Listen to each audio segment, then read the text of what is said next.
If you're having problems with your septic system and you're tired of spending so much money each year to have it pumped, then SeptiClean is the answer for you. SeptiClean is an advanced specially formulated blend of bacteria used in the treatment of home and commercial septic systems. The breakdown of waste in your system relies on biological activity of naturally occurring bacteria. SeptiClean restores the natural biological process in your septic system and boosts the existing biological activity. SeptiClean is completely safe on all plumbing and can help prevent expensive emergencies in pumping. SeptiClean has approximately 6 to 100 times the bacteria count of other leading off-the-shelf brands in a 1-year supply. SeptiClean comes in a water-soluble pack, which you flush down the toilet once a month with no mess or stress. Save time, money, and maintenance on your septic system. Find SeptiClean at Emporium True Value Hardware on Main Street in Sag Harbor or visit micro-tab.com. That's micro-tabb.com. Micro-tabb.com.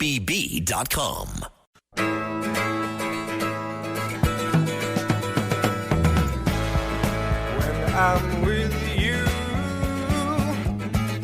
it doesn't matter where we are or what we're doing. I'm with you, that's all that matters.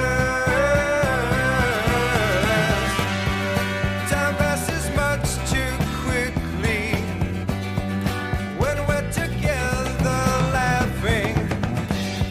I wish I could sing it to you. Oh no. This is Beginnings by Chicago. This is a birthday bumper music selection from my friend Bridget Ryan. Now, Bridget Ryan is a friend of mine for 22 years and a big time radio fan. And somebody that has not aged much in that 22 years, which is more than I can say for myself. But speaking of fans of radio, I am very, very pleased to be joined in studio by Ed Kalegi, who is not just a fan of radio, but has been a great contributor to it over the course of the last 30 years on big stations, small stations, non-existent stations.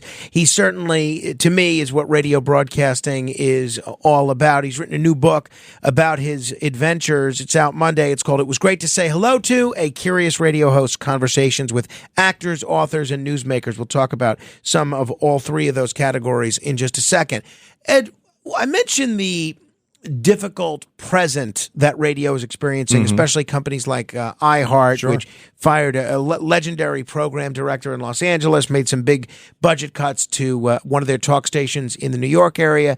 What do you see in light of all that's happening right now in radio as the future of radio in general and AM radio specifically? I think there is a place for AM radio. I think there is a place for radio. I think as we head into the future, the term radio is going to be kind of swallowed up a little bit by the term audio because it's going to become interchangeable after a while. But there still needs to be commitments by individual stations that want to make a difference and maintain a footprint within the AM radio spectrum. We live in a market that will support that. This is a radio station that has proven that because a commitment has been made to provide quality programming and serve its community. Yeah, and I would say that's true of all the stations that we're on. But you obviously have spent a lot of time, and people have heard you over the years, as a traffic reporter. That's something that I see increasingly being replaced by smartphone apps like Waze. When do we get to the point, if ever, that we won't have radio people doing the traffic anymore? People won't be tuning in to the radio to hear traffic at a certain time. They're just going to rely exclusively on their smartphone.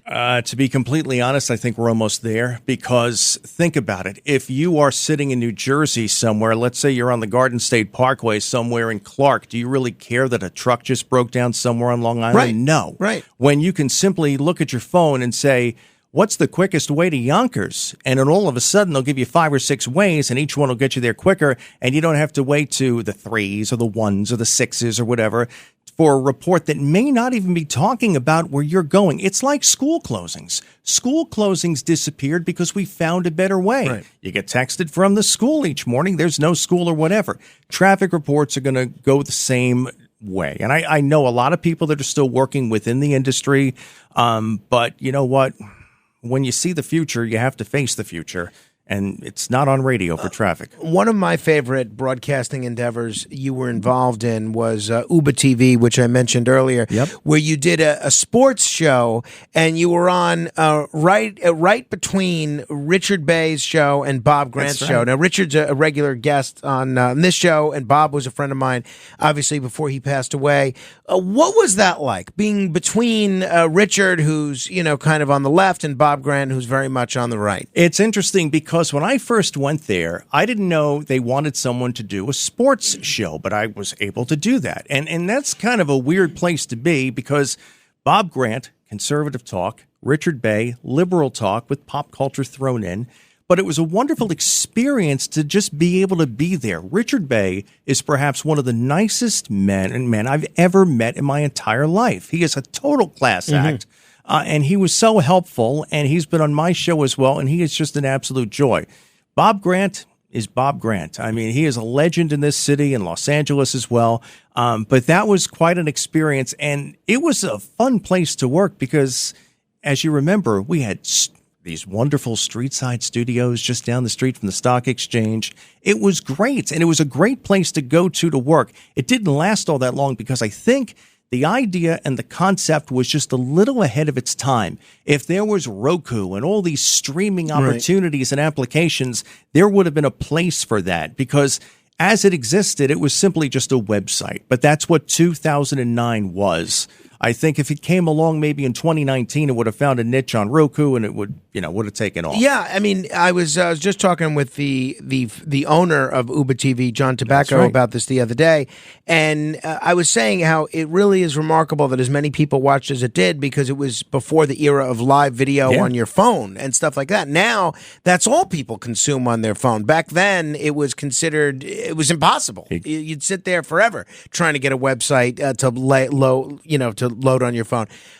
One of your interesting guests that you had really a dynamic conversation with was somebody that you're a fan of. He's been a guest on this show as well, and that's Dick Cavett. You were a fan of Dick Cavett's show growing up. A huge fan of Dick Cavett. For whatever reason, I was an 8-9-year-old kid with my 5-inch Sony television in my room, staying up way too late than I should have, and I'm watching Dick Cavett. And there was something that just struck me about him, his personality, his sophistication, his intelligence. To this day, there has never been someone who has done it as well as Dick Cavett.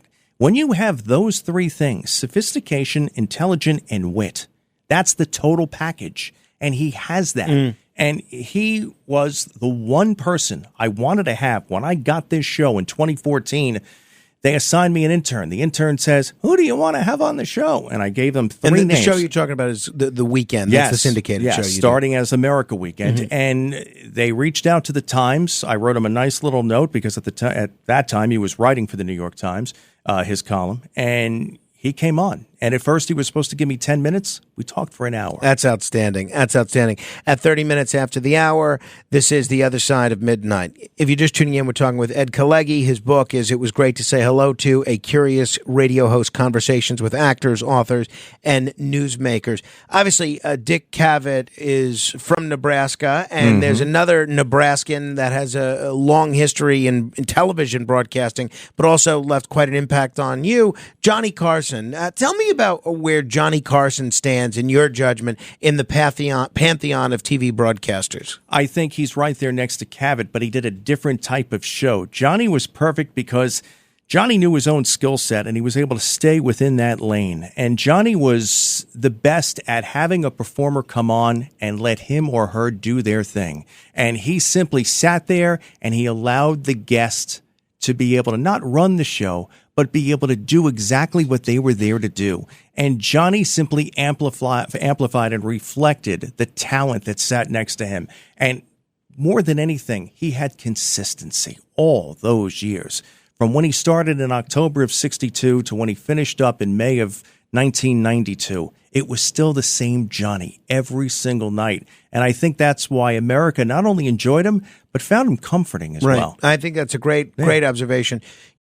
This podcast is supported by Progressive, a leader in RV insurance. RVs are for sharing adventures with family, friends, and even your pets. So if you bring your cats and dogs along for the ride, you'll want Progressive RV Insurance. They protect your cats and dogs like family by offering up to $1,000 in optional coverage for vet bills in case of an RV accident, making it a great companion for the responsible pet owner who loves to travel. See Progressive's other benefits and more when you quote RV Insurance at Progressive.com today. Progressive Casualty Insurance Company and Affiliates. Pet injury is an additional coverage and subject to policy terms. Mic check. 1, 2. Are we recording? Hi, I'm Michelle Bernstein, an award-winning chef, restaurateur, and mom. I have a lot on my plate, including my psoriatic arthritis symptoms. That's why I was prescribed Cosentyx. It helps me move better. Cosentyx secukinumab is prescribed for people 2 years of age and older with active psoriatic arthritis. Don't use if you're allergic to Cosentyx. Before starting, get checked for tuberculosis. An increased risk of infections and lowered ability to fight them may occur, like tuberculosis or other serious bacterial, fungal, or viral infections. Some are fatal. Tell your doctor if you have an infection or symptoms like fevers, sweats, chills, muscle aches, or cough, had a vaccine or plan to, or if inflammatory bowel disease symptoms develop or worsen. Serious allergic reactions and severe eczema-like skin reactions may occur. Learn more at 1-844-COSENTYX or Cosentyx.com. Ask your rheumatologist about Cosentyx. Acura's all-new ADX, a compact SUV that isn't just built for one thing, it's precision-crafted for everything. To escape the grind with available all-wheel drive. To go with your flow with available Google built-in. Hey Google, turn it up. Okay, turning up the volume. And crafted to be heard with an available Bang & Olufsen premium sound system. The all-new Acura ADX, crafted to match your energy. Acura, precision-crafted performance. Take your vibes and go. Google is a trademark of Google LLC. Choosing a bottled Starbucks Frappuccino drink that's all flavor and just 100 calories? Easy. Choosing between creamy vanilla, double chocolate, and sea salt caramel flavors? A little harder. Try the delicious new Starbucks Frappuccino light drinks. Look for them wherever you buy groceries. Start with Starbucks coffee. You express your admiration for Norman Lear's ability to create thought-provoking comedy. Did you strive to incorporate similar elements of social commentary into your own radio show? Not necessarily. I don't do a lot of politics per se. I talk about issues, and if those issues fall on the left, if they fall on the right, that's terrific. But I just talk about issues that matter to people, and that's why a lot of the authors that come on will talk about things that affect people. It's not all, giggles and entertainment. We talk about some important things as well. I try to base what I do a lot like what Larry King used to do, what Tom Snyder used to do. Each night, it's different. It's a potpourri. So do I have a social commentary? No. The idea is to be interesting and be entertaining and let the person decide how they may. You're doing The Weekend now. It's doing really well. It's syndicated a lot of different markets around the country. How did that radio show come to be? When I was doing traffic, I was getting very bored doing traffic. I was doing traffic for about 4 years. And, 10 minutes of the Lincoln Tunnel, broken down truck in Queens and all that. Right. And I'm thinking there's got to be something else. So I started on my own in my home studio, just trying to put together some demos and try to get out of that kind of that pedantic traffic pacing. And I started sending it around. And at first I was working with a woman. That didn't work out. I decided to do it as a solo. And I ended up getting a call from the Envision Radio Network back in 2014. They had an existing show and they were looking to make a change. So we were talking back and forth. I'm on my way home from Disney World with my wife and son. She's driving for like the only 15 minutes where she actually drove. And the phone rings, and it's that syndicator. And they say, would you like to take over 3 hours of America Weekend? A month later, there I am doing the show. And it's funny how the show evolved. At first, it was with a co-host, and we were doing all kinds of different things. But I realized the one thing that worked best was this one-on-one conversation. And it was different, and it allowed me to explore different things because every single guest is different. And it struck, and it hit a chord. The stations liked it, and 10 years later, here we are.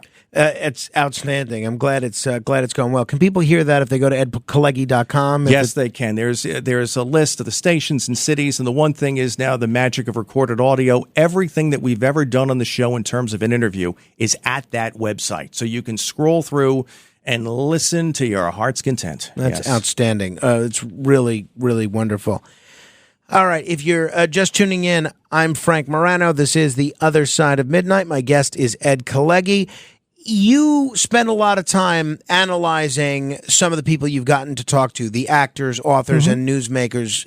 I'm not going to ask you for one, but aside from Cavett, give me a few of the most interesting people you've had the opportunity to speak to on the radio. Dick Van Dyke was so interesting because he is so positive. He's a man who's approaching his 100th birthday, and he said something that stuck with me. The idea is that I stay young because all of my contemporaries are gone, so I needed to find new contemporaries. Nothing gets him down. The man always has a smile on his face, and he's not afraid of aging. And to me, I just found that incredibly refreshing. I had Cindy Williams on from Laverne and Shirley. Oh, sure. And she was the sweetest woman in the world. And she opened up. She was talking about her book on the show. And she was talking about the trouble she had growing up. Her father was an alcoholic. He would leave her in the truck when she was 6 years old. He would go into the bar and gin it up for an hour. I didn't think we were going there. The best conversations are those where the guest takes you places you didn't think. Mitch McConnell, you thought we'd be talking about politics. No, we start talking about when he was 13 years old. It's the most trouble he ever got in with his father. They were having the wake for his uncle in the next room. Mitch is a huge Brooklyn Dodger fan living down south. He sneaks off into the other room. He's listening to the Dodgers play the Yankees in the 55 World Series. Father comes in and sees him, ends up taking him back out to the barn to show him what's what. I didn't think we were going there. So That's wild. You learn things about people that you never thought you were going to learn. In the afterword of the book, you reflect on the evolving landscape of media and entertainment and a few of the issues that you and I were just talking about a minute ago. But you also touch upon the changing standards of humor and the importance of responsible speech. How do you navigate evolving sensitivities as a host? And do you believe there are any topics that should be off limits in entertainment? We live in a much freer society right now, and obviously social media has done that to a certain extent. We have a generation now that's growing up that doesn't believe in any censorship at all. Walk down the street, you'll hear different conjugations of the F word that you never heard before. Yeah. I think as broadcasters, we still need to be responsible on this medium that we're on right now. We have to be very careful. There are certain words we cannot say. I think anyone that has a microphone has a responsibility to communicate, but not to incite. And I think sometimes that can be a very fine line. I think lead with your brain and let your mouth follow is a good idea. Well, so how do you know where the line is? For instance, during COVID, it would get you banned from social media to say that COVID, the virus might have escaped from a lab. Now there's an increasing number of medical professionals and policymakers that believe that's what actually happened. Why shouldn't people be able to push the envelope on topics that might be considered verboten? I'm not talking about profanity, right? But controversial topics, whatever they happen to be. I think there's always a room for controversy. I mean, obviously, not everything can be so saccharine where you can't talk about certain things. I think, though, as long as you lead with intelligence and as long as you're arguing with some substantiated facts behind you, I mean, anybody can go half-cocked and talk about anything and throw this, and that's how you get out into, these conspiracy theories out by where the buses don't even go. But I think as long as you lead with intelligence, I think you can put across a point of view. And you can do it in a way where you don't have to be afraid. I mean, obviously, we live in a world where everybody is looking to grab one syllable that you say and try to ruin your career and cancel you, which is the worst thing in the world. I mean, I think when we have all of these opportunities and all these platforms, we should be encouraging people to express opinions. But as a broadcaster, as anyone that's going to take to a microphone or to a camera, you have to do so by leading with some intelligence and with some facts behind you as well. So you conclude the book by encouraging readers to pursue their dreams. What advice would you give to aspiring broadcasters? And I know your son is one, but aspiring broadcasters or entertainers based on your own experiences. Never give up. Always listen to your heart. The brain will follow. Don't let people talk you out of what you want to do. It is so easy nowadays for someone to get themselves heard. It was different when I came up. It was different from when you came up. There are so many platforms right now. Start working in the business. There is a lot of room for entrepreneurs when it comes to broadcasting. Anyone can go on YouTube. Anyone can go on social media. anyone can create a podcast. And if what you do is good enough, and if you can find an audience, you will be heard. Ed Kalegi, best of luck with the book. If people want to check it out, it's called "It Was Great to Say Hello to."